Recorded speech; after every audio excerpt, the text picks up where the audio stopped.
as we know, they spend most of it on crap, and then they have to come up with excuses as to why they don't have enough money. And this idea of taxing the rich keeps coming back to the fore, because people see people more successful than them, and rather than try and climb the tree, they throw rocks and try and get the people out of the tree. And what's really interesting, just statistically, rich people really aren't the problem. If you take the Sunday Times rich list, which is the richest people in the UK, and you murder all of them, and you take 100% of their wealth, so I'm not talking about tax, I'm talking about taking every asset they own. You take 100% of the wealth of the Sunday Times rich list, you pay the UK government budget for 9 months, and then you run out of money. And you also run out of all the people that create all of the jobs, solve all of the problems, and add so much value to society. And it's interesting, like, nobody ever kind of sits down and does that very basic mathematics. You know, entrepreneurs, they create jobs, they're change agents, they add value to their communities, they often go on and do philanthropic things once they've made money. We need to inspire more people to become entrepreneurs, not more different ways of attacking or taxing the people that have already got to the top. And yeah, it's become a huge problem. And actually, you know, when you look at it, you go, well, if rich people don't have it, I mean, shit, they're called the 1%, aren't they? Surely they have everything. If rich people don't have it, who does have it? Well, actually, if you look at the top 500 asset managers in the world, so who have the most money, the most stuff, the top 500 asset managers control $93 trillion of wealth. So put that into perspective, the entire GDP of the UK, just as I use that as an example for the rich list, is about 3 trillion. So it's about 30 times the size of the 5th or 6th largest economy in the world. It's an astonishing amount of money. But who are these asset managers? Well, they're institutions or organizations that will never die, they will never pay a penny in tax, and their primary goal is capital preservation. In other words, their primary goal is not to lose money.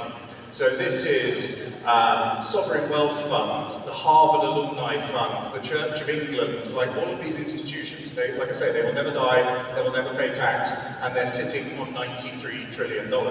So my solution to democratizing wealth, instead of going after the people who are creating the jobs and solving problems, let's face it, if you look at the richest people in the world, they're adding real value to society, whether you've bought something from Amazon, drive a Tesla car, shop at LVMH, whatever it is you're doing. These people have created incredible businesses that employ millions of people in high-quality jobs, and yet they're demonized as being the enemy, whereas in fact, their wealth is a tiny fraction of what's locked away in these funds.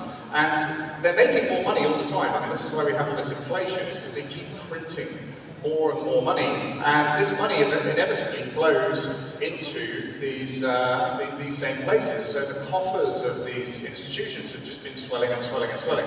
So I think the better solution to democratizing wealth is to figure out how we get the money from those institutions into the hands of ordinary people, not through taxation, not through some wealth distribution, but by earning it, by getting a fair share of it. And the problem is entrepreneurs can't get access to that money.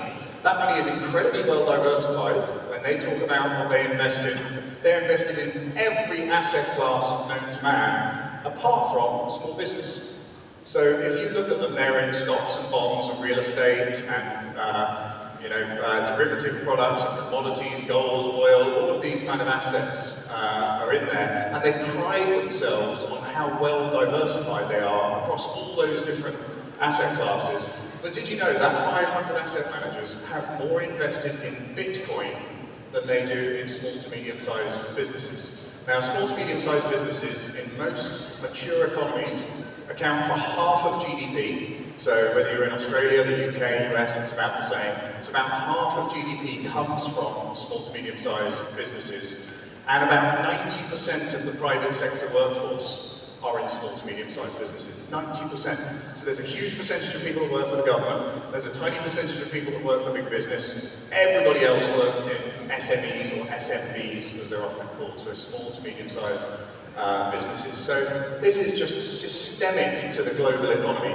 Everybody you know works in these businesses. Most of the money flowing around society comes from the activity of these businesses, and yet all of the money in the world is completely detached from these businesses. And I asked myself the question, why is that? Because surely, if these guys want to be diversified, if they want a diversified investment portfolio, why wouldn't they make an allocation to small business? Why wouldn't they make an allocation to the largest segment of the market, and one that actually has an impact on society?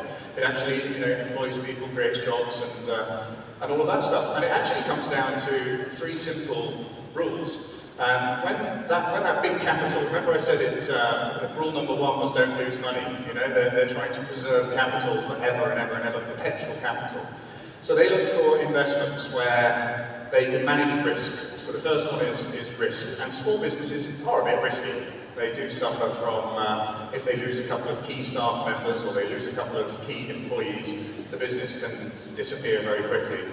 The other thing they need is scale. They need to be able to deploy huge amounts of money. If you're the Sovereign Wealth Fund of Norway and you're sitting on $10 trillion, you can't piss about investing $500,000 into a small business in Midlands in the UK. So scale is very important. They need to deploy billions, tens of billions, hundreds of billions of dollars in one time. And the final one is liquidity. And liquidity is very, very important in investing. You have to be able to have a liquid product you can buy or sell. When you buy real estate, for example, it's not super liquid. You have to wait a little bit of time before you can sell it. If you buy the S&P 500, you can sell it a minute later. If you buy Bitcoin, you can sell it a minute later. It has liquidity. There is a deep market that you can sell into. And so small businesses fail on all those 3 tests. They fail on risk, they fail on scale, and they fail on liquidity.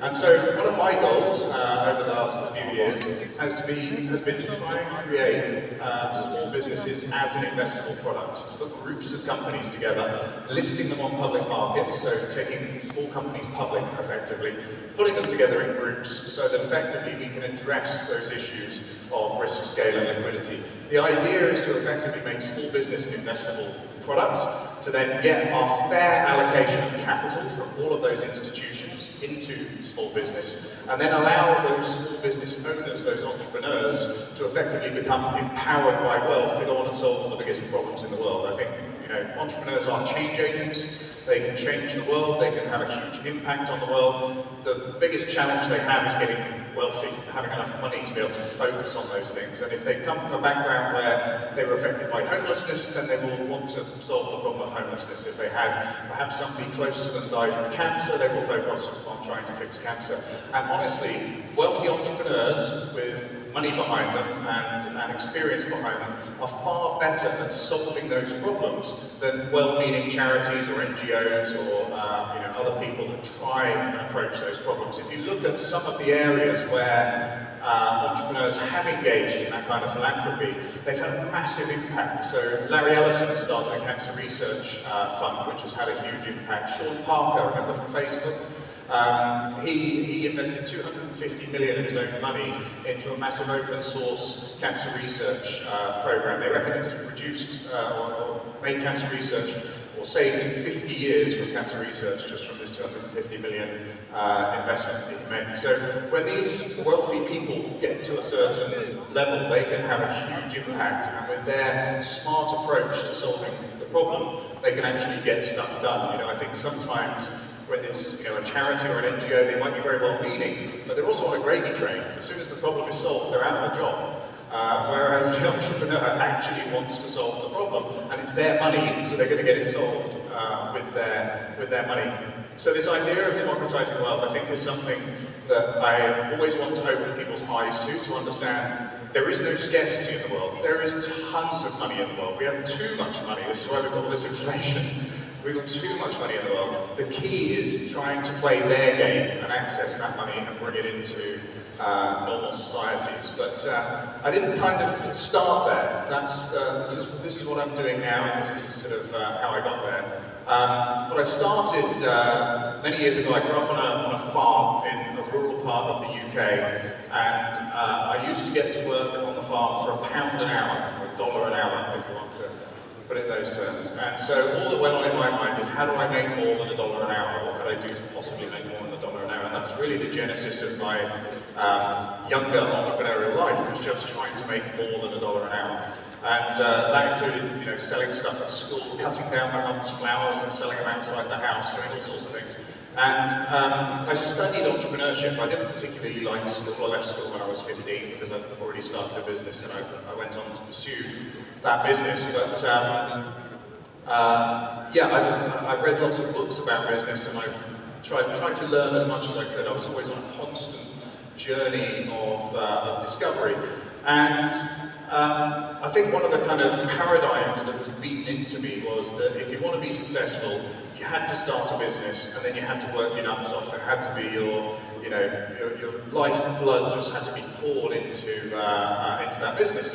And I generally thought there were about 3 things that I could control in my business. And one of those would be the team that I employed and how well I motivated them and what I got them to do. The other thing would be the sales, how well you were closing sales, getting people to actually buy stuff from you. And one of them was the marketing, how many leads or how many people you could get to put their hand up to be able to sell them something. And I really thought they were the 3 levers that sat in front of me. And to be honest, every book I read, every course I did, kind of reinforced those basic values. I didn't really see anything come along that would challenge that idea. And then, in the 1990s, I had a telecoms company. And I know some of you in the room weren't even around in the 1990s, but basically, back then, mobile phones were kind of like a brick. And very quickly, they became a lot smaller.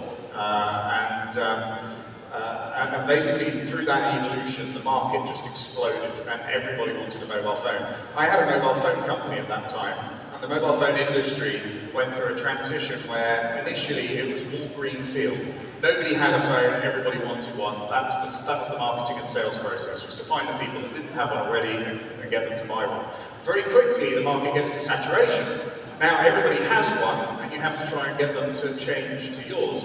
And that was a very different market dynamic because people had contracts, 12-month contracts. You had to wait for somebody's contract to expire before you could get their customer. And it became much, much harder to win customers. And so what started to happen is, because there were thousands of small mobile phone businesses, I mean, everybody had set one up during the boom time, and they were all sitting on a customer base. These mobile phone businesses started to buy each other, and one would acquire another one, and another one would acquire another one, and so on and so forth. And so every week I'd have these meetings with people coming in to see me who wanted to buy my business from me.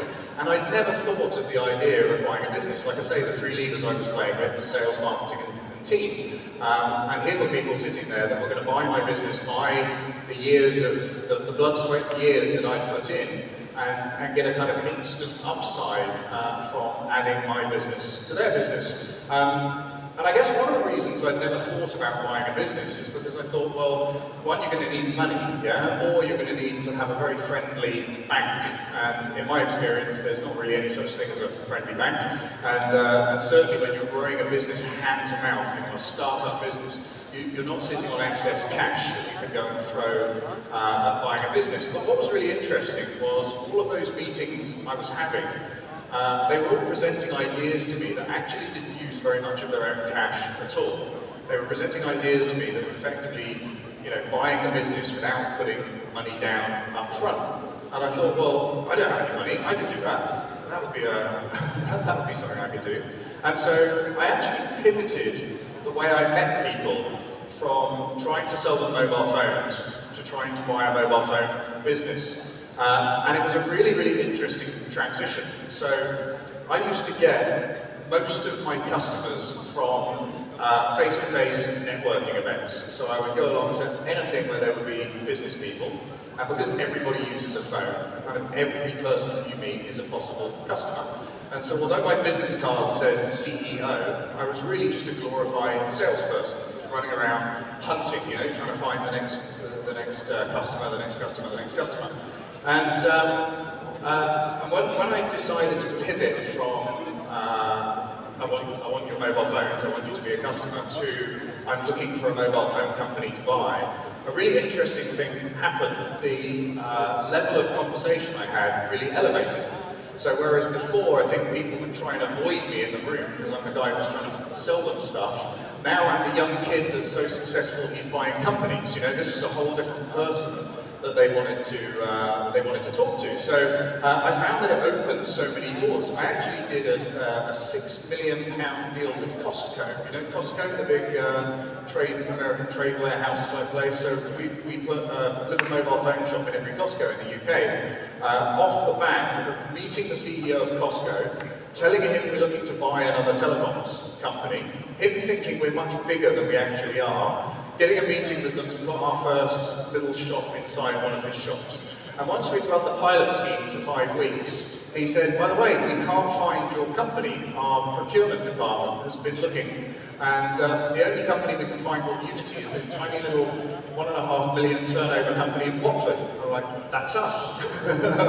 And so we kind of slipped through the back door with Costco because I was talking about buying companies instead of just trying to flog stuff or ram products down his throat.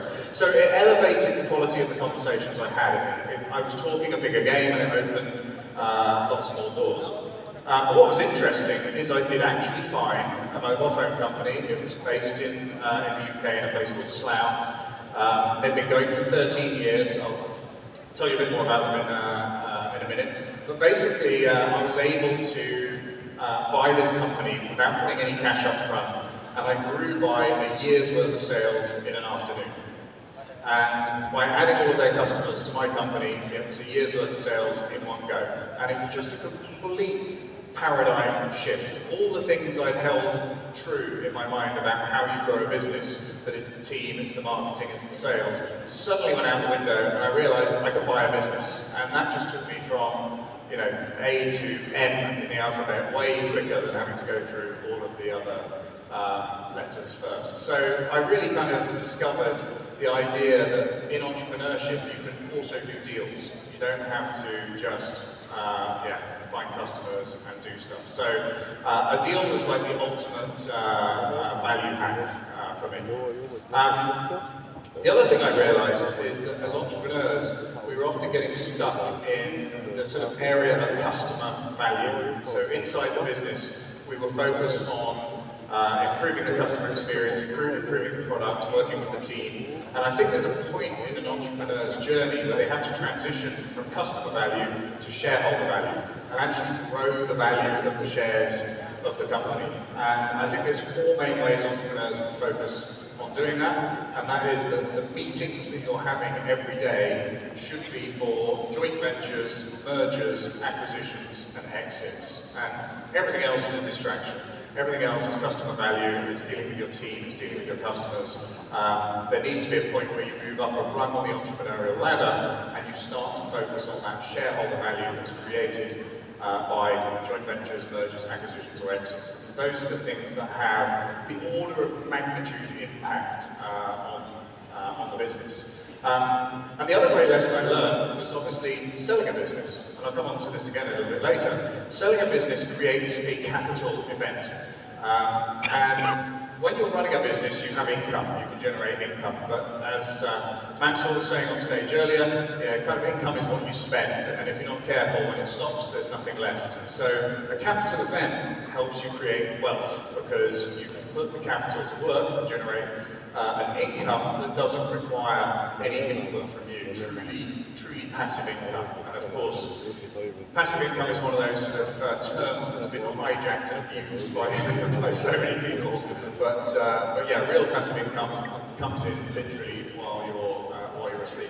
So for me, doing deals was a great way of creating these capital events and creating wealth. Obviously, there's many different ways that you can create your own capital events and your own ways that you can create wealth, but I thought it'd be useful just to share that. And this was the first deal that I did, just as a really quick summary, because people always ask me questions about it. It was, 28 years ago now, I think. And it was a 13-year-old company. I bought it with no money down. I grew by that year's worth of sales in an afternoon. Basically, I met a guy who was actually at a football club of football club had a weekly business networking event that they did, and I'm not a big football fan, although now I'm definitely a Marbella supporter. But I went along to this networking meeting and I bumped into this guy who ran this little mobile phone shop. And basically he had 3 problems. And one of them was he had a massive dispute with one of his suppliers that was just made it so that business wasn't fun anymore. He just found it a bit of a drag. He had another business that was way more profitable. So I think in the year that I bought his company, he'd reported £12,000 in profit, but it was taking up his whole day. And he had another business that was generating way more money that he couldn't apply enough time to because he was caught up in this business. And the final one was the lease on his building was expiring. And they were literally going to bulldoze it and turn it into a block of apartments. And so there was an added stress that by a particular date he needed to find a new office, a new building, move everything there, and all of that sort of stuff. So that helped me because it created like a ticking time bomb or a line in the sand that everything had to be done by.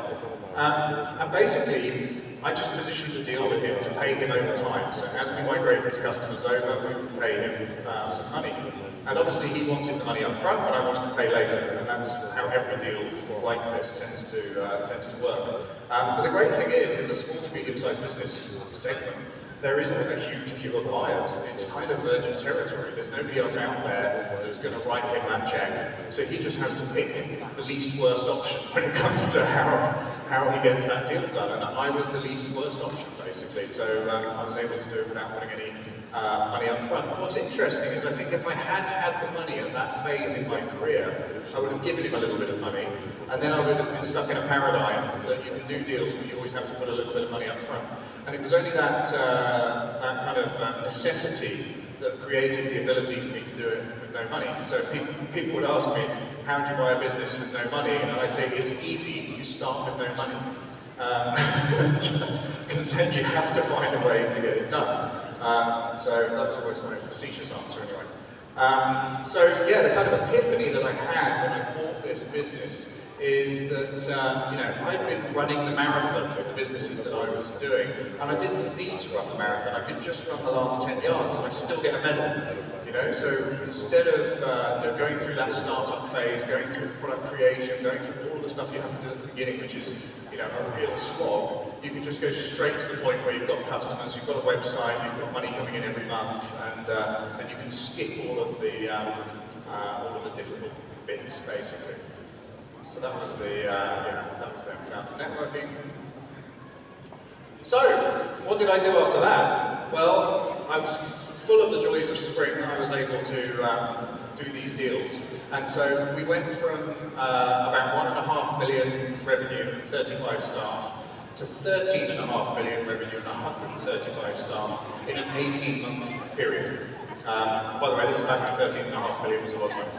So I was actually looking earlier. Do you know, in 1985, I think it was, a prawn sandwich in the UK was 49 pence, and it's now $4.99. So it's 10 times since I was a kid, which means 10 million when I was a kid is 100 million now in terms of the spending power that you get from it, which is incredible when we still talk about millionaires, because a millionaire in the 1980s actually had quite a bit of spending power. Now it's not even a house or a hypercar. So.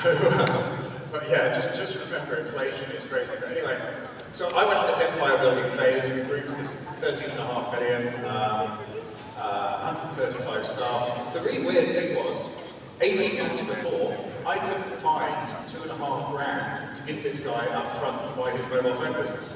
I was scraping around to try and figure out if I could give him any money up front, and I couldn't. So I had a choice of paying my staff or paying my credit card. Giving him some money wasn't an option.